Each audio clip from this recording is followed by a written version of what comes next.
news for us, Jill. Sure, but not if you're hoping for 80 to come out of my mouth. It's not going to happen. Well, it did, but not in terms of the forecast. We're not going that warm today, but we gave you that first alert that it wasn't going to be as warm and spoiled. We are not spoiled today, unless you're just like, I'm glad it's not raining. Hey, we have that. New London, just overcast, 53 degrees for you.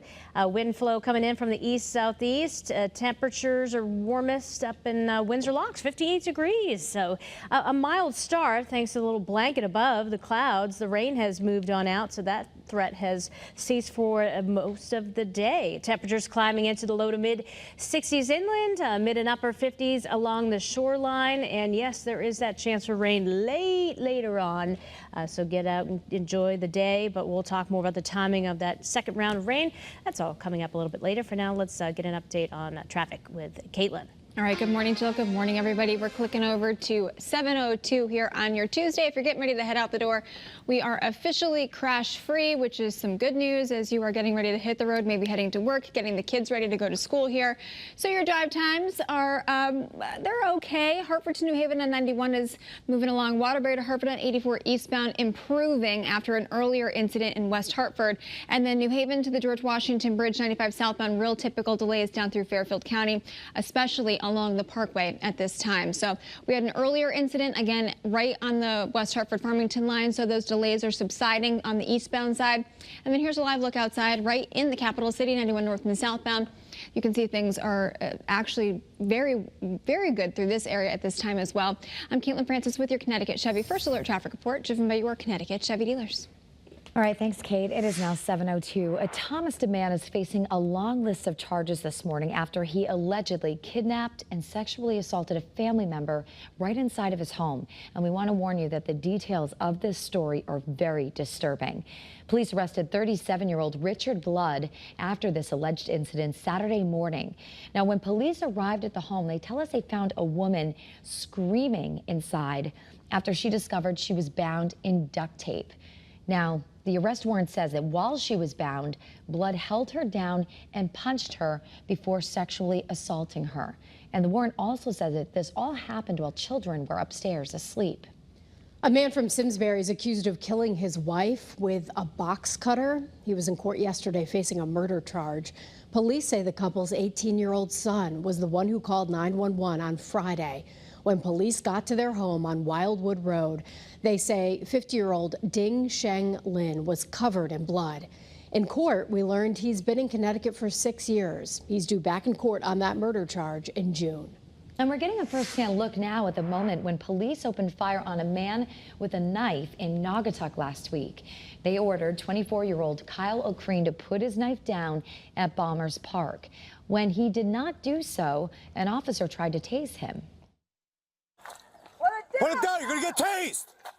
Taser, taser, taser! Ineffective. Now, at that point, body cam video showed O'Kreen starting to run towards the police, still holding that knife. And that's when two officers opened fire and shot him. That's 5 on them. Right. Go! Put it down! Put the knife down! Dude, put it down or shoot! Put it down! O'Kreen survived and is still recovering in the hospital this morning, and the Inspector General's office says that the incident is now under investigation. Across college campuses, protests are continuing this morning in response to the conflict in the Middle East. And right here in Connecticut, it is shaping up to be a very busy weekend. A lot of commencements taking place, including at UConn, and that's where we find Channel 3's Matt McFarland, who has the very latest from the campus there. Well, as you can see behind me, student protesters are up and landscaping crews are busy throwing down some fresh mulch in that area as they spruce up the campus in advance of commencement weekend. That's going to start Saturday, running through Monday here on the UConn campus with all those graduations as the school gets ready for a big weekend with plenty of visitors. Now, UConn students, they've been camping out on campus by Dove Tower, protesting the ongoing war in Gaza. They've been here since Thursday. The pro-Palestinian protesters say they want the University of Connecticut to stop investing in companies that manufacture military weapons. Their demands for divestment, similar to calls happening on college campuses all over the country. The school met with students yesterday, but not to negotiate. Rather, the school described it simply as a care and concern check-in. This is a public institution. We do believe that we have a right to demand disclosure regarding any finances that the university partakes in.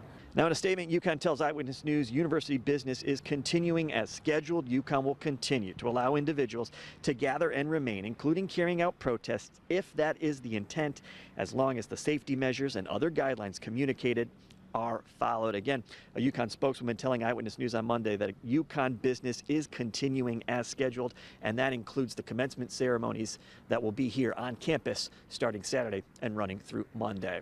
Reporting on the UConn campus, Matt McFarland, Channel 3, Eyewitness News.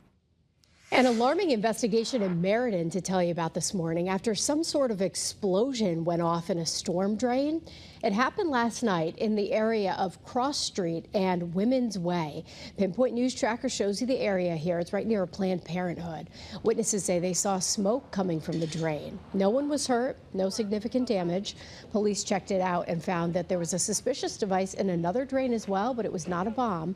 They say there's no danger to the community this morning.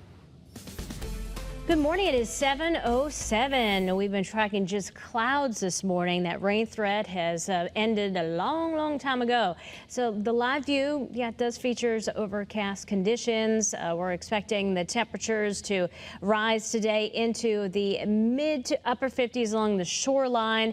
And we'll also see those readings inland in the low to mid 60s. You get a little crack of sunshine and you can see that temperature spike very easily, but that would be very few and far between. So mostly cloudy. Rain is expected later this evening, so you don't need the umbrella right now. Might need the light jacket early on. I'll let you know what time, though, that rain is going to be moving on in. That's all coming up a little bit later in your First Alert forecast.